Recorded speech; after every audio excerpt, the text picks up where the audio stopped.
ಇನ್ನು ಮಹಾರಾಷ್ಟ್ರದಲ್ಲಿ ಹಿಂದುತ್ವ ಪಕ್ಷ ಶಿವಸೇನೆ ಅಂತ ಕಲಬುರಗಿಯಲ್ಲಿ ಶಿವಸೇನೆಯ ರಾಷ್ಟ್ರೀಯ ಗೌರವಾಧ್ಯಕ್ಷ ಶ್ರೀ ಸಿದ್ದಲಿಂಗ ಸ್ವಾಮಿ ಅಂದ್ರೆ ಆಂದೋಲನ ಶ್ರೀಗಳು ಈ ರೀತಿಯ ಒಂದು ಹೇಳಿಕೆಯನ್ನು ನೀಡಿದ್ದಾರೆ. ದೇಶದಾದ್ಯಂತ ಪಕ್ಷ ಕಟ್ಟಲು ಏಕನಾಥ್ ಶಿಂದೆ ಕನಸನ್ನ ಹೊಂದಿದ್ದಾರೆ. ಕರ್ನಾಟಕದಲ್ಲಿ ಪಕ್ಷ ಸಂಘಟನೆ ಮಾಡಲು ಪ್ಲಾನ್ ಮಾಡಿದ್ರು. ಶಿವಸೇನೆಯವರು ನಮಗೆ ಸಂಪರ್ಕವನ್ನ ಮಾಡಿದ್ರು. ಅದರಂತೆ ಮುಂಬೈಗೆ ಹೋಗಿ ಪಕ್ಷವನ್ನ ಸೇರ್ಪಡೆ ಆಗಿದ್ದೇನೆ.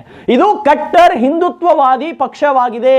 ಹಿಂದೂ ಕಾರ್ಯಕರ್ತರ ರಕ್ಷಣೆಗಾಗಿ ಗೋ ರಕ್ಷಣೆ ಮತ್ತು ಮತಾಂತರ ಕಾಯ್ದೆ ಜಾರಿ ಮಾಡಲು ಹೋರಾಟವನ್ನು ಮಾಡ್ತೇವೆ. ರೈತರ ಕಲ್ಯಾಣಕ್ಕಾಗಿ ಇವತ್ತು ಕರ್ನಾಟಕದಲ್ಲಿ ಆರಂಭ ಮಾಡ್ತೇನೆ. ಶಿವಸೇನೆ NDA ಮಿತ್ರ ಪಕ್ಷ ಇದೆ. ಹಾಗಾಗಿ ಕರ್ನಾಟಕದಲ್ಲಿ ಬಿಜೆಪಿಯ ಪ್ರಮುಖರು ಬಯಸಿದ್ರೆ ನಾವು ಅವರ ಜೊತೆ ಅಲಯನ್ಸ್ ಮಾಡ್ಕೋತೇವೆ. ಶಿವಸೇನೆ ಇಲ್ಲಿನ ರಾಷ್ಟ್ರೀಯ ಪಕ್ಷದ ವಿರುದ್ಧ ಹೋರಾಟ ಮಾಡ್ತಾ ಬಂದಿದೆ. ಹಾಗಾಗಿ ಆಡಳಿತ ಪಕ್ಷದ ವಿರುದ್ಧ ಮಾತನಾಡುವ ಶಕ್ತಿ ಇಲ್ಲಿನ ವಿರೋಧ ಪಕ್ಷಗಳು ಕಳೆದುಕೊಂಡಿವೆ. ಹಾಗಾಗಿ ಅವರ ಜೊತೆ ಕೂಡಿ ಆಡಳಿತ ಪಕ್ಷದ ವಿರುದ್ಧ ನಾವು ಹೋರಾಟವನ್ನು ಮಾಡ್ತೇವೆ. ಇನ್ನು ಕಲಬುರಗಿಯಲ್ಲಿ ಶಿವಸೇನೆಯ ರಾಜ್ಯಾಧ್ಯಕ್ಷ ಶ್ರೀ ಸಿದ್ದಲಿಂಗ ಸ್ವಾಮಿಗಳು ಅಂದ್ರೆ ಆಂದೋಲನದ ಶ್ರೀಗಳು ಈ ರೀತಿಯ ಒಂದು ಹೇಳಿಕೆಯನ್ನ ನೀಡಿರುವಂತದ್ದು. ಏನು ಶಿವಸೇನೆಯನ್ನ ಸೇರ್ಪಡೆಯಾಗಿದ್ದಾರೆ. ಮುಂಬೈಗೆ ಹೋಗಿ ಏಕನಾಥ್ ಶಿಂದೆ ಅವರ ನೇತೃತ್ವದಲ್ಲಿ ರಾಷ್ಟ್ರೀಯ ಗೌರವಾಧ್ಯಕ್ಷರಾಗಿ ಶಿವಸೇನೆ ಏನು ಏಕನಾಥ್ ಶಿಂದೆಯ ಬಣದಲ್ಲಿ ಸ್ಥಾನವನ್ನು ಕೂಡ ಗಿಟ್ಟಿಸಿಕೊಂಡಿದ್ದಾರೆ. ಹಾಗಾಗಿ ಇಲ್ಲಿ ರಾಜ್ಯದಲ್ಲಿರುವಂತಹ ಏನು ವಿರೋಧ ಪಕ್ಷಗಳು JDS ಮತ್ತೆ ಬಿಜೆಪಿ ಅಲ್ಲೇ ಒಂದ್ ಕಡೆ ವಿಫಲವಾಗಿದೆ.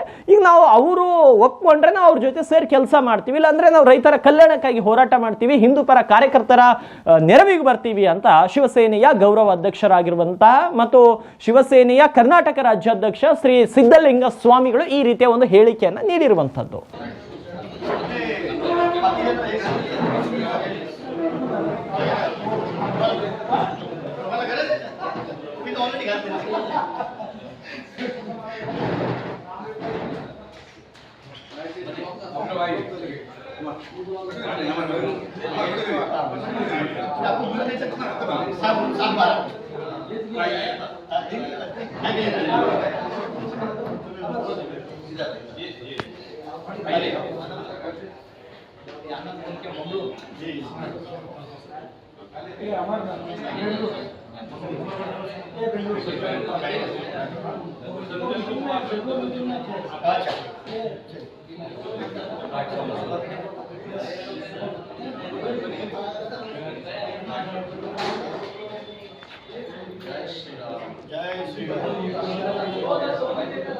ಓಕೆ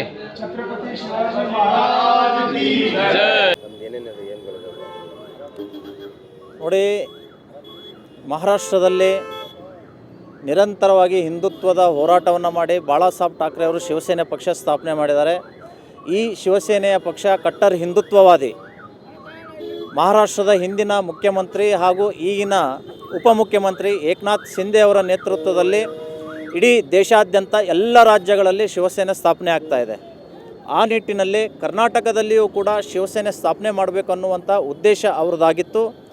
ಆ ಟೀಮ್ ನಮ್ಮನ್ನು ಸಂಪರ್ಕ ಮಾಡಿ ಮುಂಬೈಗೆ ಬರೋಕ್ಕೆ ಹೇಳಿತ್ತು. ಮುಂಬೈನಲ್ಲಿ ಸುಮಾರು 2-3 ಸಾರಿ ಹೋಗಿ ನಾವು ಮೀಟಿಂಗನ್ನು ಮಾಡಿದ ಮೇಲೆ ಅಂತಿಮ ನಿರ್ಣಯವನ್ನು ನಿನ್ನೆ ಕೈಗೊಂಡು ನಮಗೆ ರಾಜ್ಯಾಧ್ಯಕ್ಷರ ಸ್ಥಾನವನ್ನು ಘೋಷಿಸಿದ್ದಾರೆ. ಇದರ ಹಿಂದೆ ಪ್ರಮೋದ್ ಮುತಾಲಿಕರ ಬೆಂಬಲ ಮತ್ತು ಲಕ್ಷಾಂತರ ಹಿಂದೂ ಕಾರ್ಯಕರ್ತರ ಬೆಂಬಲದೊಂದಿಗೆ ಕರ್ನಾಟಕದಲ್ಲಿ ನಾವು ಶಿವಸೇನೆಯನ್ನು ಕಟ್ಟರ್ ಹಿಂದುತ್ವಕ್ಕಾಗಿ, ಹಿಂದೂ ಕಾರ್ಯಕರ್ತರ ರಕ್ಷಣೆಗಾಗಿ, ಮತಾಂತರ ನಿಷೇಧಕ್ಕಾಗಿ ಹಾಗೂ ಗೋ ಹತ್ಯೆ ತಡೆಯುವುದಕ್ಕಾಗಿ ಅಷ್ಟೇ ಅಲ್ಲದೆ ಈ ಭಾಗದ ರೈತರ ಕಲ್ಯಾಣಕ್ಕೋಸ್ಕರ, ಡೆವಲಪ್ಮೆಂಟ್ಗೋಸ್ಕರ ಶಿವಸೇನೆ ಪಕ್ಷವನ್ನು ನಾವು ಇವತ್ತಿನ ದಿವಸ ಕರ್ನಾಟಕದಲ್ಲಿ ಪ್ರಾರಂಭ ಮಾಡ್ತಾ ಇದ್ದೇವೆ. ಮಹಾರಾಷ್ಟ್ರದಲ್ಲಿ ಅಲಯನ್ಸ್ ಇದೆ ಬಿಜೆಪಿ ಜೊತೆ, ಇಲ್ಲೇನಾದರೂ ಇದೆ ನೋಡಿ, ಸೆಂಟ್ರಲ್ನಲ್ಲಿ NDA ಮಿತ್ರ ಪಕ್ಷ ಅಂತ ಹೇಳಿ ಕನ್ಸಿಡರ್ ಮಾಡಿ ಶಿವಸೇನೆಯನ್ನು ಬಿಜೆಪಿ ಶಿವಸೇನೆ ಜೊತೆ ಅಲ್ಲಿ ನಡೀತಾ ಇದೆ. ಶಿವಸೇನೆಯ ಸುಮಾರು ಲೋಕಸಭಾ ಸದಸ್ಯರ ಬೆಂಬಲದಿಂದ ಪ್ರಧಾನಮಂತ್ರಿ ನರೇಂದ್ರ ಮೋದಿಯವರಿಗೆ ಆಡಳಿತ ನಡೆಸ್ತಾ ಇದ್ದಾರೆ.